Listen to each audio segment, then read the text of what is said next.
청결한 마음을 위한 렉시오 딥이나 22번째 시간 시작하겠습니다. 제 공유하겠습니다.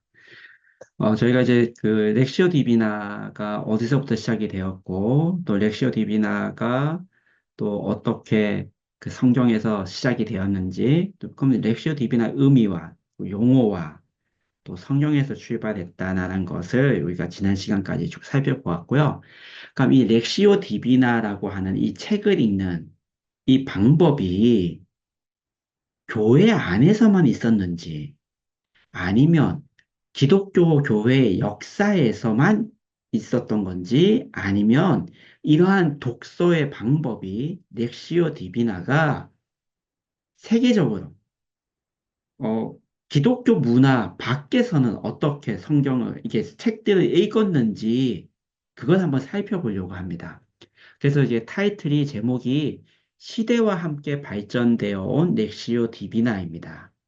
시대가 흐르면 흐를수록 교회 역사와 같이 흘렀지만, 그럼 어떻게 이제 책들을 읽었는지, 세상에서는 어떻게 책들을 읽었는지를 한번 살펴보고자 이 단락을 기술했습니다. 시대와 함께 발전되어 온 렉시오 디비나이기 때문에 12세기를 기준으로 좀 나눴습니다. 1세기에서부터 11세기까지 그리고 12세기에서부터 현재까지 이렇게 좀 분리를 시켰습니다. 왜 분리를 시켰는지는 12세기가 굉장히 중요한 전환점이 되기 때문에 그 12세기는 다음에 12세기부터 시작될 때 다시 설명이 될 것입니다. 그래서 오늘은 1세기부터 11세기까지 어떻게 책들을 읽어왔는지, 렉시오 디비나가 어떻게 발전되어 왔는지를 한번 살펴보겠습니다. 1세기부터 11세기입니다. 사막 교보들은 일상적인 삶의 방식을 저버리고 새로운 형태의 삶을 추구하기 위해 새로운 형태의 삶을 추구한다는 것은 즉 복음의 삶입니다. 우리가 지난 시간에 이 책의 앞부분에서도 우리 살펴보았듯이, 로마가 기독교를 공인하면서 이 교회 안으로 정말 참 신도들이 정말 그들이 목숨을 걸고 순교했던 그 신앙의 정신의 가지지 않은 사람들, 즉, 정치 지도자들과 연줄을 맺기 위해 교회로 등록한 사람들이 점점 많아져 가고 있었습니다. 그러다 보니 정말 이 순교의 정신, 정말 하나님과 함께 동행하며 하나님과 함께 살아가고자 발버둥을 쳤던 사람들의 이제는 교회에서 그러한 삶을 살아갈 수 없겠구나 생각하고 사막으로 갔습니다. 그래서 일상적인 삶의 방식을 저버리고 새로운 형태의 삶을 추구한 복음적인 삶, 어떻게 하면 나의 삶이 하나님과 더 친밀해질 수 있고 하나님과 동행하고 하나님의 말씀에 대해 따라 내가 살아갈 수 있을까? 그 새로운 형태의 삶을 추구하기 위해 사막으로 들어갔습니다. 이는 분명 그들에게 확실한 목표가 있었습니다. 목표, 하나님과의 친밀감입니다. 하나님의 말씀으로 어떻게 삶을 살아갈 수 있을까라는 이겁니다. 이 목표가 있었습니다. 그리고 그 목표를 향해 매진할 수 있도록 해주는 방법도 알고 있었다는 것입니다. 확실한 목표가 있었다는 것은 그 목표를 향해 나아갈 수 있는 방법도 이들은 알고 있었다는 겁니다. 그래서 사막의 교부들은 금식, 금욕, 침묵이었죠. 우리 앞에서 그 유형의 길, 무형의 길, 수행 방법, 훈련 방법, 뭐 바로 그 방법을 알고 있었다는 겁니다. 결론적으로 이 사막 교부들은 분명한 목적과 목표, 그리고 그 목적을 현실화하는 방식이 있었는데 그 모든 것의 중심에는 무엇이 있었다고요? 성경 말씀이 있었습니다. 우리의 삶의 중심에도 이 말씀이 있어야 됩니다. 친교, 봉사, 섬김, 전도 다 중요합니다. 그러나 그 중심에 말씀이 있어야 됩니다. 말씀이 없으면 이 말씀으로 내 마음이 뜨거워지지 않으면 섬김과 봉사, 형식에 빠지게 됩니다. 반복적인 삶의 틀 속에 갇히게 됩니다. 밋밋한 마음으로 다니게 됩니다. 예배도 마찬가지입니다. 내 마음의 말씀으로 뜨거워지지 아니하고 하나님을 향한 갈망이 없어지면 예배도 그냥 몸만 가 있습니다. 사막 교부들은 그들이 어떻게 하나님 앞에 나아갈 수 있을지, 또 우리의 삶의, 신앙의 삶의 목표가 무엇인지, 그리고 그 목표 향해 나아가는 방법, 그 방법이 있지만 그 방법의 중심에는 말씀이 있었다입니다. 그들의 모든 삶이 지향하고 있는 것은 성경이 가르치고 있는 지점, 성경 말씀이라는 것, 그 말씀에 순종하며 살아가는 것, 그리고 그들의 삶의 모든 방식은 성경 말씀을 자기 상황에 맞게 만드는 것이었습니다. 또한 말씀을 묵상하는 것이 곧 영적 훈련의 방법이다. 그들 상황에 맞게 만드는 것은 하나님의 말씀이 각자 각자의 삶의 양식이 다 다릅니다. 그 양식에 맞추어 나아가는 겁니다. 내 걸로 만드는 겁니다. 내 삶의 상황이 A라면 이 A 상황에 맞게끔 하나님의 말씀을 내가 체득해 나아가며 실현하고 순종하며 열매를 맛보며 나아가는 겁니다. 그들은 그렇게 했습니다. 그래서 그들은 사막 교부들은 침묵했습니다. 금욕했습니다. 왜요? 그 사막에선 할 수 있는 게 그것밖에 없었거든요. 침묵할 수 있었고, 금욕 생활할 수 있었고, 상황에 맞게끔 만들어가는 거였습니다. 그리고 이들은 글을 모르는 사막 교부들은 당시 그 글을 모든 사람들이 다 읽을 수는 없었습니다. 그 당시는 교황들, 교회의 지도자들만 글을 읽을 수 있었고, 그 글이 하나님의 말씀이었습니다. 그래서 초기에는 교회의 지도자들이 말씀을 낭독해 주었습니다. 그리고 그것을 교인들은 들었습니다. 들음, 기억나시죠? 그겁니다. 어떻게 읽었을까? 암송이 성경 읽기의 중심이었습니다. 제자들은 자신의 생각과 수덕의 실천 방법을 아비들, 자, 사막의 교부들에게 보고하고 어떻게 살아갈 수 있을까요? 그럼 사막 교부들이 영적 지도를 해주는 겁니다. 가르쳐 주는 겁니다. 이렇게 살아가면 어떻을까? 아, B, 너는 이렇게 살아가면 어떨까? C, 너는 이건 어떨까? 지도해 주는 겁니다. 그렇기 때문에 글을 아는 사람이 성경을 대독하고 나머지는 소리로 듣고 말씀을 암송하는 것을 통해 하나님의 말씀을 읽고 그 뜻을 이해하였습니다. 글을 읽을 수 없는 독수가인 경우, 자, 그 독수가 하나님의 말씀을 묵상하는 그들은 아바가 읽어준, 사막 교부들이 읽어준 몇 구절의 말씀을 가지고 홀로 뭐 한다고요? 깊은 묵상을 하는 겁니다.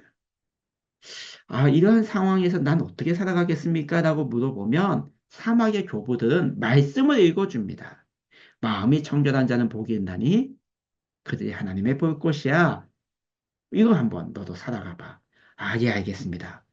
종이가 없습니다. 쪽지가 없습니다. 말씀이 없습니다. 어떻게 해야 됩니까? 당연히 암송할 수밖에 없습니다. 까먹지 않으려고요. 까먹지 않으려고 하니 그 말씀을 계속 뭐 하게 됩니까? 반복하게 됩니다. 그 반복이 대세김질입니다. 계속 읊조립니다. 계속 그 말씀을 묵상하게 됩니다. 자연스럽게 이어지는 겁니다. 사막 교부들은 개인적으로 혹은 소집단으로 성경을 낭독하고 반추하고 묵상하였습니다. 낭송 읽어줍니다. 반추는 그 말씀을 계속 생각하는 겁니다. 그 말씀 묵상하는 겁니다. 내 삶과 연결시키려고 하는 겁니다. 그 당시는 이 구두 문화입니다. 입의 문화입니다. 입과 입으로 전해지는 문화에서 점차 기록된 본문으로 전이하는 시대에 속합니다. 따라서 주로 듣는 말씀을 만났던 것입니다. 계속 들었습니다. 사막의 교부는 말씀을 읽어주었습니다. 그게 1세기, 2세기, 3세기 쭉 진행되어 오다가 5세기 정도에 왔을 때에 수도원 운동이 막 일어났습니다. 사람들이 모였습니다. 어느 공간, 공동체 생활을 합니다. 그럼 그 공동체 생활 속에서 매일매일 성경 읽어주지 말고 그러면 성경 읽을 수 있는 사람이 그 글을 적어주자. 대필이 이루어집니다. 기록이 되는 겁니다. 그게 기록 문화입니다. 성경이 기록되어 가게 됩니다. 그래서 구두 문화에서 기록된 본문으로 전이 옮겨가는 시대, 그 시대였지만 계속 말씀을 듣는 말씀 만났다는 겁니다. 이를 통해 말씀은 존재의 어떤 것, 존재의 깊은 곳으로 자신의 것이 되는 대생일지를 계속 반복하니까요. 말씀이 계속 마음으로 들어가게 되는 겁니다. 말씀의 맛을 점점 깨닫게 되는 겁니다. 우리 성도님들도 어느 하나의 말씀을 외우셨다면 그 외운 말씀을 하루 종일 한번 생각해 보십시오. 일을 하면서 어떠한 일을 하면서도 그 말씀을 한번 계속 되새김질 한번 해보십시오. 그게 10번이든 20번, 30번, 40번, 50번, 100번이든 한번 해보십시오. 어떻게 내 마음이 변화되고 어떻게 내가 외운 말씀이 어떻게 나에게 다가오게 되는지를 경험하게 될 것입니다. 해보셔야 합니다. 해보십시오. 그리고 해보시면서, 아, 이렇게 하는 것이 맞나? 궁금증이 생기면 목사님들께 노크해 보십시오. 한번 이야기 나누고 싶습니다. 이게 영적 지도입니다. 영적 지도는 후에 말씀드리겠지만 A입니다, B입니다. 정답을 알려주는 게 아닙니다. 함께 이야기를 나누면서 그 이야기 속에서 하나님을 함께 바라보는 것이 영적 지도입니다. 상담과 다릅니다. 상담은 방법을 알려줍니다. 그 상담자가 여러 데이터를 가지고 치유의 목적이 있습니다. 공유해주고 마음을 살펴주면서 아, 이 방법이 어떨까 한번 이렇게 해보십시오. 제시해 줍니다. 상담과는 다릅니다. 영적 지도는 함께 하나님의 말씀을 바라보며 각자의 삶의 자리, 아까 말씀을 읽지 않았습니까? 그 현실화를 하기 위해 그들의 삶의 모든 방식에 성경 말씀을 자기 상황에 맞게 만드는 것. 상황에 맞게 하나님의 말씀을 찾아가게 인도해 주는 것. 이게 영적 지도입니다. 그들은 성경 본문 전체를 소유하지 못해 성경 전체 본문이 없었습니다. 그래서 듣고 외웠습니다. 그들은 마음 깊은 곳에서 성경을 소유하였습니다. 들은 말씀을 계속 외우다 보니 마음의 저장, 한 구절 한 구절 쌓이게 되는 겁니다. 그게 성경을 소유하게 되었고 듣고 마음으로 배우게 되었다는 겁니다. 이렇게 그들은 독방에서 머리가 아니라 마음으로 성경을 끊임없이 읽고 암송했습니다. 이들에게 성경 독서는 삶을 인도하는 구체적인 수행 방법이었습니다. 많은 초대 교부들도 하나님의 말씀을 듣는 방법으로 렉시오 디비나를 실천했습니다.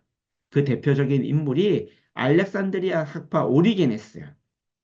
그는 이렇게 얘기했습니다. 로고스, 말씀은 성경을 통해 언제나 역사 안에 현존한다고 보았다. 그렇죠? 이 말씀은 우리의 삶의 역사 안에 있습니다. 역사 밖에 있지 않습니다. 왜요? 하나님이 우리의 삶의 자리로 성육신 하셨기 때문에 우리 역사 안에 현존하고 있습니다. 현존입니다. 과거의 역사가 아니라 오늘 나의 삶의 자리에 임한다였습니다.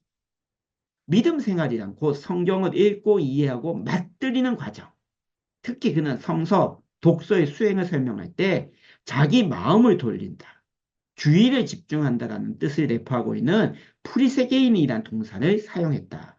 입니다.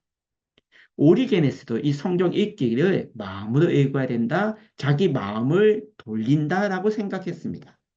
그래서 이 오리게넷의 사상에 의하면 이러한 독서는 매우 진지한 수덕의 기초, 내 자신의 마음을 다스리는 그 기초.